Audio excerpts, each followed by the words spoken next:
True or false? Cube, see here 4 solids are given and here the elements are given, faces, edges and vertices.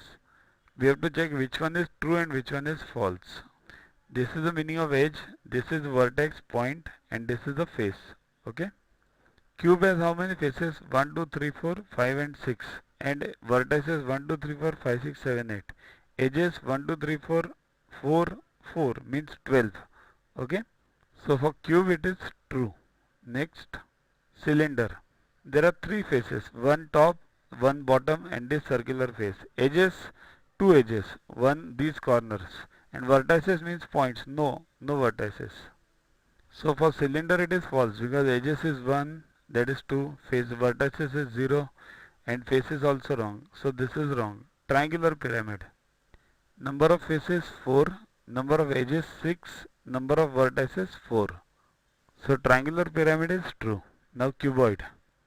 Cube and cuboid are always same. Only the difference is cuboid is a rectangle face, has a rectangle face. Cube has all square faces.